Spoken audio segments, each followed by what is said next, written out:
Side खबरों के लिए सब्सक्राइब करें फ्लेम मीडिया और उसके बाद बेल आइकन को प्रेस करें ताकि सबसे पहले आपको मिले एक्सक्लूसिव खबरें।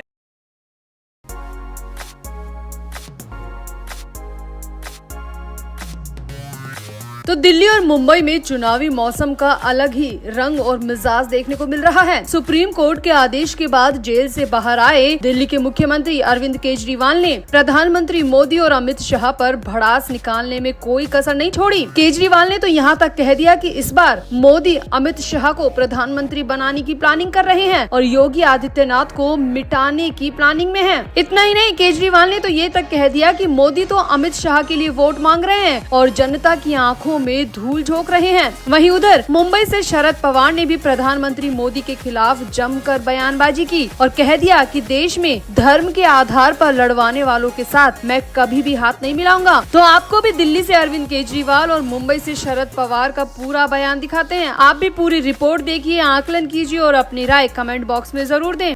तो पूरे 50 दिन बाद जेल से जमानत पर बाहर आए दिल्ली के सीएम अरविंद केजरीवाल ने पार्टी ऑफिस में पहला चुनावी भाषण दिया। उन्होंने अपने 21 मिनट के स्पीच की शुरुआत हनुमान जी से की और प्रधानमंत्री नरेंद्र मोदी, तानाशाही, वन नेशनल वन लीडर, भ्रष्टाचार, देश और विपक्षी गठबंधन से होते हुए प्रभु यानी भगवान पर अपने स्पीच को खत्म किया। केजरीवाल ने कहा कि नरेंद्र मोदी अगले साल 17 सितम्बर को 75 साल के हो जाएंगे। क्या बीजेपी उन्हें लाल कृष्ण आडवाणी की तरह रिटायर कर देगी? अगर बीजेपी ये चुनाव जीतती है तो मोदी अमित शाह को प्रधानमंत्री बनाएंगे। सरकार बनने के 2 महीने में उत्तर प्रदेश के सीएम योगी आदित्यनाथ को भी पद से हटा दिया जाएगा। अब केजरीवाल के इस बयान को सुनकर अमित शाह बुरी तरह तिलमिला गए। केजरीवाल के दावे पर तेलंगाना में अमित शाह बुरी तरह बरसे और अमित शाह ने कहा, मैं अरविंद केजरीवाल एंड कंपनी और पूरे इंडिया अलायंस को कहना चाहता हूँ कि मोदी जी 75 साल के हो जाएं। इससे आपको आनंदित होने की जरूरत नहीं है। ये बीजेपी के संविधान में कहीं नहीं लिखा है। मोदी जी ही ये टर्म पूरी करेंगे, मोदी जी ही आगे देश को नेतृत्व करेंगे। बीजेपी में कोई कंफ्यूजन नहीं है। यानी कहीं ना कहीं केजरीवाल का ये तीर अमित शाह को बुरी तरह जाकर चुभा है।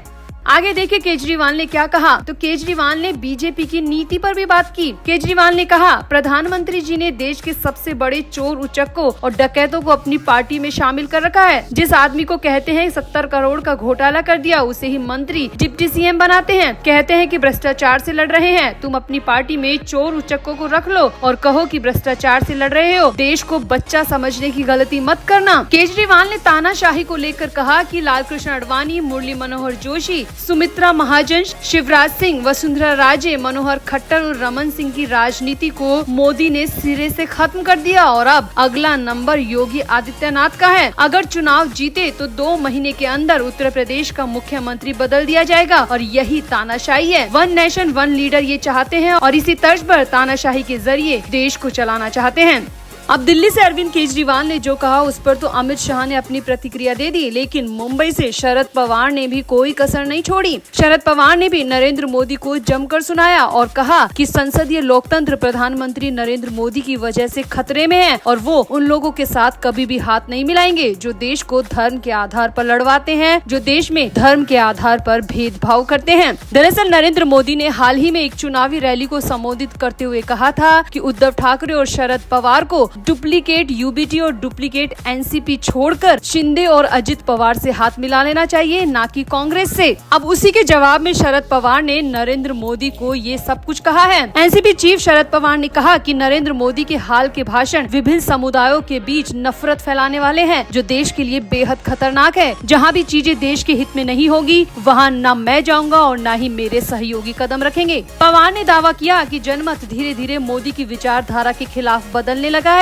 यही वजह है कि नरेंद्र मोदी और अमित शाह बदहवास नजर आ रहे हैं और उनके बयानों में उनकी व्याकुलता साफ साफ दिख रही है। मोदी के बाद में शरद पवार ने अमित शाह को लेकर कहा कि अमित शाह कहते हैं कि वो मुसलमानों के लिए आरक्षण खत्म कर देंगे और अनुसूचित जाति और जनजाति और अन्य पिछड़ा वर्ग के लिए आरक्षण बढ़ा देंगे। पवार ने कहा कि वे इन समुदायों के लिए आरक्षण बढ़ाने के खिलाफ नहीं है, लेकिन सत्ता में बैठा एक व्यक्ति किसी खास समुदाय के खिलाफ कैसे ऐसा रुख अपना सकता है, उसकी विचारधारा के खिलाफ हम खड़े हैं। हैं और ऐसे लोगों के साथ जाने के बारे में हम सपने में भी नहीं सोच सकते। यहाँ पर शरद पवार ने कहा कि नरेंद्र मोदी ने डुप्लीकेट यूबीटी और डुप्लीकेट एनसीपी तो कह दिया, लेकिन खुद भी अपनी गिरेबान में झांक कर देखे कि उनके अलायंस में सारे जितने भी लोग हैं वो अपनी पार्टियों से धोखेबाजी करके आए हैं, वो सब आस्तीन के सांप हैं। खुद नरेंद्र मोदी ने गद्दारों को अपनी पार्टी में भर रखा है, इस पर उनकी नजर क्यों नहीं जाती। तो कुल मिलाकर दिल्ली से अरविंद केजरीवाल और मुंबई से शरद पवार ने नरेंद्र मोदी और अमित शाह के खिलाफ जमकर निशाना साधा। तो आपका इन दोनों के बयान पर क्या कहना है? क्या आप अरविंद केजरीवाल और शरद पवार के बयान से सहमत हैं या फिर असहमत? आप भी अपनी राय कमेंट बॉक्स में जरूर दें और वीडियो को भी शेयर करें।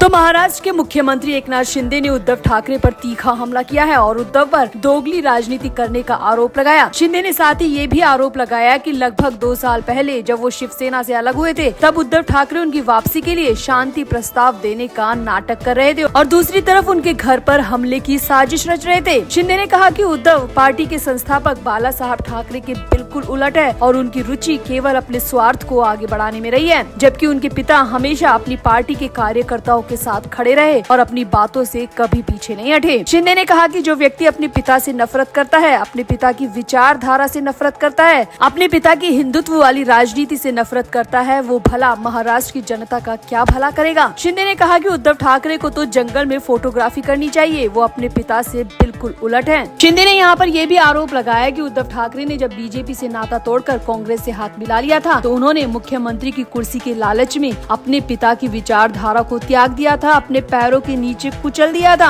उन्होंने कहा, अब हम असली शिवसेना हैं और बाला साहब के हिंदुत्व और राज्य के विकास के दृष्टिकोण की विचारधारा को आगे बढ़ा रहे हैं। शिंदे ने कहा कि उद्धव के दल को एक हिंदुत्व पार्टी नहीं कहा जा सकता, क्योंकि उन्होंने उस कांग्रेस से हाथ मिलाया है जो सावरकर का अपमान करती है और बाला साहेब का अपमान करती है। मुख्यमंत्री शिंदे ने कहा कि उद्धव ने एक बैठक की जिसमें मेरा पुतला फूंकने, मेरे घर पर हमला करने की साजिश रची, इस तरह की चीजें हो रही थी, तो मैं भला उस पार्टी में क्या करता। ये बैठकें तब हो रही थी जब उन्होंने कथित तौर पर मुझसे बात करने के लिए लोगों को भेजा था, लेकिन वो दोगली राजनीति करते हैं, चेहरे पर अलग, होठों पर अलग और पेट में अलग रखते हैं। शिंदे ने कहा कि बाला साहब कुछ और थे, उन्हें जो कहना होता था वो कहते थे और वो कभी भी अपनी बातों से पीछे नहीं हटते थे। वो जो एक बार कह देते थे वो पत्थर की लकीर बन जाता था। कोई दूसरा बाला साहब ठाकरे नहीं हो सकता और उद्धव ठाकरे तो बिल्कुल भी नहीं। शिंदे ने यहाँ पर यह भी कहा कि उद्धव ठाकरे के संगठन को हिंदुत्व की पार्टी किसी भी आधार पर नहीं कहा जा सकता। शिंदे ने कहा कि उन्होंने बाला साहब की विचारधारा को त्याग दिया है, उन्होंने सावरकर का अपमान करने वाली कांग्रेस से हाथ मिला लिया है, तो ऐसे में उनकी पार्टी को कैसे हिंदुत्व वाली पार्टी कहा जा सकता है। शिंदे ने कहा कि उद्धव ठाकरे अपने पिता के नारे गर्व से कहो हम हिंदू हैं को पूरी तरह भूल चुके हैं। वे अब बाला साहेब को हिंदू हृदय सम्राट तक नहीं मानते, वो बाला साहब ठाकरे की विचारधारा को त्याग चुके हैं। ऐसे में उन्होंने एक बार नहीं कई बार अपने पिता का अपमान किया है, अपने पिता की नफरत को जग जाहिर किया है, तो ऐसे में भला महाराष्ट्र की जनता उद्धव ठाकरे का साथ क्यों देगी। वैसे एकनाथ शिंदे के इस पूरे बयान पर आपका क्या कहना है? आप भी अपनी राय कमेंट बॉक्स में जरूर दें और वीडियो को भी शेयर करें।